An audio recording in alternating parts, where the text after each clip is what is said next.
Hello, Mulibwanji Nonse. My name is Muthi Nhlema. I'm a team leader for local social enterprise called BaseFlow and a proud Malawian. So Muthi, what does Black History Month mean to you? You'll be very disappointed to know that for me, Black History Month means absolutely nothing.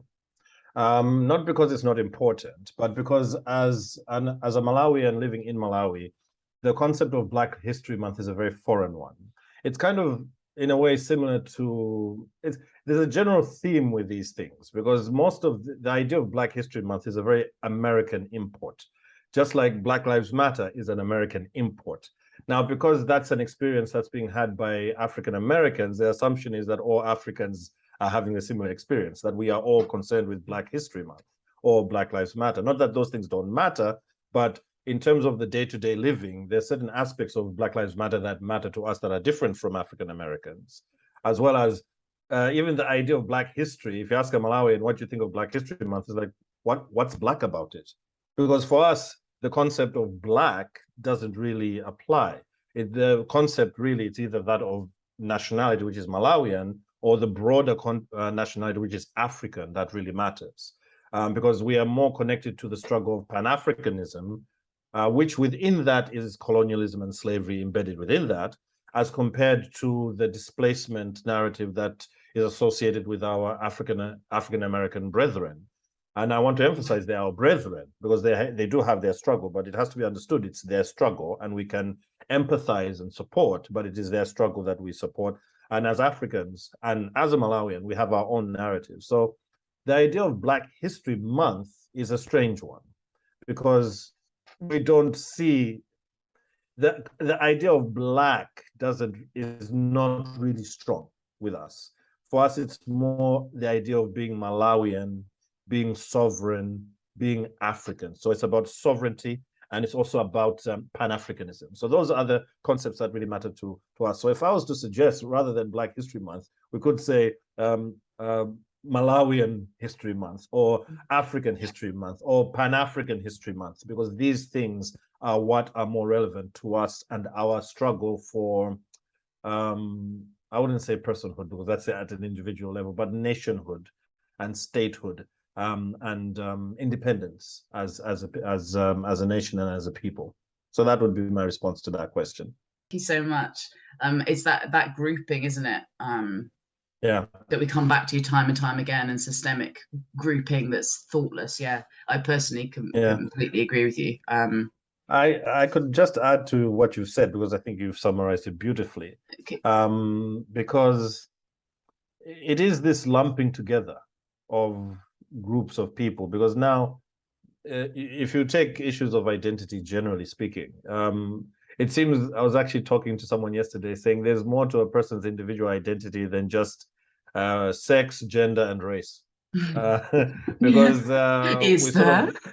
Yeah, I was like, oh yes, really? It's actually it's more than those things. I mean, for example, yes, you might identify as a female, and that might be a central part of your identity. But actually, if I was to ask you, okay, what do you identify as? You might find that you might talk about being a communication officer. You might talk about being a granddaughter. You might talk about being a writer. There are all these other aspects of your identity which sort of get lost because we're sort of fixated on one or two. So people look at me and say, you're Black. It's like, well, actually, and I'm not just saying this for dramas, just to be melodramatic. Me being Black doesn't really factor into my decisions. If you ask me, how do I see myself? I'll tell you that, well, I'm a human being who happens to be Black and who happens to be a man, but I see myself as many things. I see myself as a father, as a husband, as a writer, as a creative individual, as a thinker. I see there's so many aspects to me beyond my skin color. And I think there's a risk that comes with just lumping people together. It's like, oh, he's Black. And then by extension to that is this assumption that because I'm Black or because I'm a man, therefore I think a certain way. And then everyone just assumes that, oh, you're Black, therefore you must agree with these things. It's like, well, maybe I don't. You see? Yeah. So I think that's the risk with just sort of generalizing everyone based on just a few demographic markers. which I Yes. might not be defined by those things. Yeah, 100%. I agree. And that loss of individualism, like nuanced discussion, as we get more and more polarized, is just, emphasizing that, isn't it? It's really frightening. And the how do you identify question is becoming so much larger and larger in society all the time. And yet, beautifully captured how we identify as humans. We don't fit into boxes. We literally don't fit into boxes. And yet there's this like really strange innate need we have to view each other as such. And I love what you said there about you're Black, you must know about this, you must agree with this, and the shock people might feel when they realize that you perhaps don't. And that is completely their internalized thought. That's their shock to own, because they've made that presumption, they've learnt that, it's really interesting stuff. Okay, this will be an interesting. So the third question: why is Black History Month important or useful, and what does it mean specifically in the Scotland-Malawi context? Well, I think following on from what I said, that Black History Month is an American import, I will just adjust it to say maybe Malawian History Month or Pan-African History Month. The reason why these things are important to me is that I think history generally is important beyond just learning from our mistakes, like for example, the mistakes of colonialism or the mistakes of slavery, and not just mistakes, but atrocities of those things. I think it's also really about identity. I think history really defines a people, and trying to understand where we are coming from and why we're coming from there is really very important. And I think lately it's something I've developed more of an interest and appreciation for, because I think a lot of frustration, particularly in the Scotland-Malawi partnership, is I often see this frustration in Scots where they say, how come Malawians aren't like this? And sometimes it feels frustrating, but then a lot of it is rooted in the way is in our culture, which is also rooted itself in history. Our attitude towards time is cultural and is part of history. The way we view time is very, very different. And for you to actually understand that, you need to understand our history and our relationship with time. We value the past more than we look to the future, which is the idea of looking to the future and moving away from the past is a very Western construct. So for us as Africans, we really look to the past, to our ancestors, to people who have gone past, because we think there's wisdom there, rather than wisdom is in the future. We look to that to help chart us moving forward. And I think that is extremely important.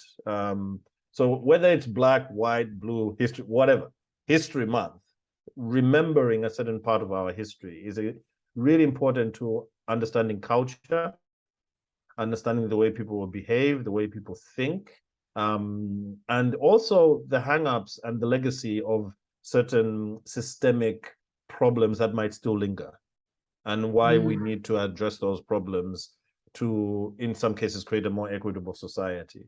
So I think history months generally are important for that reason, because they really make us understand the people better and understand the present better, so that we can address it to move forward into the future.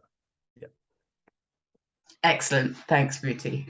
And the last question, the theme of this year's Black History Month is time for change, action, not words. What do you think about that? I hope they're serious about it. And because I think there are lots of conversations to do with Black history, and they're very difficult conversations. Now, I have my opinion about a lot of these different conversations, reparations being one. And these are very difficult conversations. And I think a lot of time, what is often done is we just give lip service to these things and never really say, what does this mean in material terms? And no matter what your opinion is, no matter what my opinion is, it is still important to have the conversation, fine. And then we need to decide, what can we actually do? And within the context of that, we need to also define very clearly, what is justice? Is it justice to hold, for example, is it justice for me to hold you accountable for the stuff that your ancestors did to mine? Right? Is that justice? And some people would say it is, some people say it's not. But we need to have the conversation. And then once the conversation is had, we need to decide what's realistic. Now, not everyone's going to be happy with the result, but it's important to have the conversation.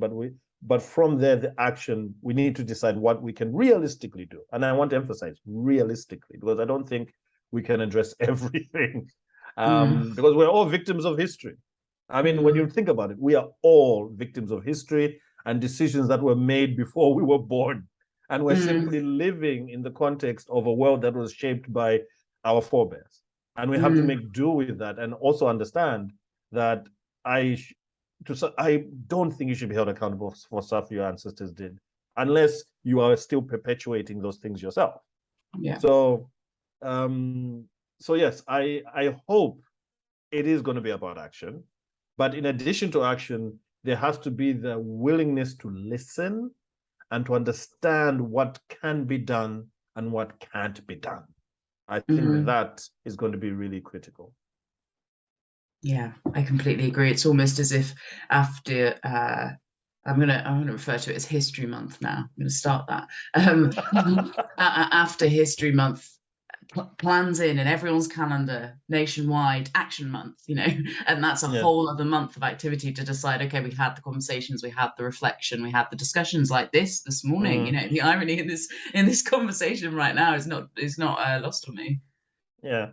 Decide what actually happened. Yeah. Like, if I was to give a very quick example, you can record this, is fine. I had the opportunity, the privilege actually, to go to Iowa last year for a writing residency. And one of the interesting things I noticed about what they do at the University of Iowa is that whenever there's a public event, they read out a declaration. So it's basically a piece of paper they read out to, in essence, acknowledging that the land that they're on belonged to a certain Native American tribe or First Nations tribe, and it was stolen from them when they are the rightful owners. So they acknowledge that, and they mention all the tribes that that land belonged to. Now, in principle, I understand why they do it. I think it's in recognition of the historical atrocities, and that's all well-meaning and noble. But the issue, and this goes to the point about words and actions, if you go to a Native American and ask him what he thinks or what she thinks, they'll probably tell you, thank you, but get off my land. That's what they'll tell you. Now the question then becomes, are you ready to get off their land? And if the answer is no, then it's probably better that you don't do the declaration. Yeah. Because I think go ahead, sorry. No, I was just saying, it's that lip service thing, isn't it? In a nutshell, that's a brilliant example. Yeah. Yeah. Yeah, it really is that. It's lip service, and we get it. I understand why. There's a lot of guilt out there, and a lot of it white guilt about the past, and people want to correct it, and words seem to be the avenue through which to do that. But for people who are themselves descendants of people who were either enslaved or harmed in any way, are obviously going to want more than just words. So then the question is, of course, this is America, but we're going to speak more generally. Are you, beyond the words, are you willing to take the action? And are the people who are, part of the, I hate to use this term, the victim class, I don't like using that term, but just for the sake of this discussion, are they willing to listen and accept that certain things can and other things can't be done? So it's a two-way thing. It's like, okay, yes, your ancestors did this to me, but I can see you acknowledge that your ancestors did wrong. So you're giving me words, but I want action. Are you willing to give me that action? So, and then am I willing to understand that there's certain things that can and can't be done? Yeah. So it's both sides have a journey to go on.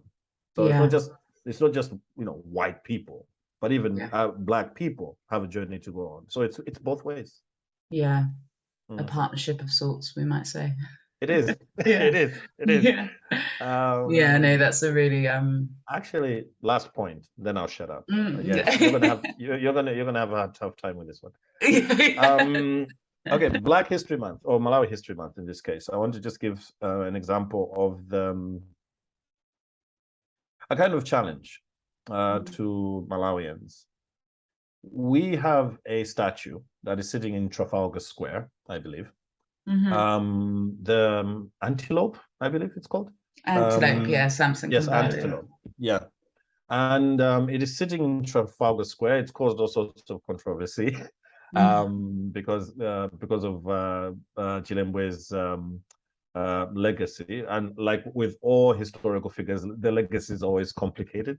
Yeah. But what I would really challenge to my fellow Malawians is that statue is sitting in London, in Trafalgar Square, and it's not anywhere in my country. And the interest, the verve, and the enthusiasm about that statue is in the UK and not in Malawi.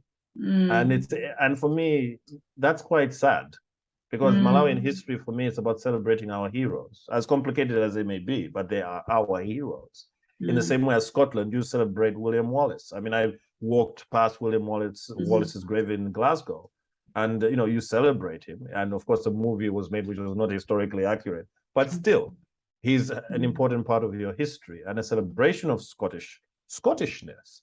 And I think we need to, and the artifacts, the monuments, the historical representations of William Wallace are in Scotland.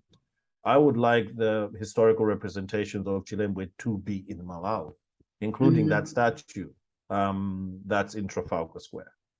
So I think for me, that's an important part of history, and conserving history. It means conserving our heroes and owning our heroes. If we really care about our history, yes, so we should do that. Yeah, a brilliant challenge. Excellent. Well, thanks so much, Muthi. That's brilliant. I really appreciate your time. Honestly, it's been such a delight to chat. I don't want to keep you any longer. I know you're very busy, but yeah, thank you so much. And I really value the conversation. No, thank you for your time, and apologies for making this way too long.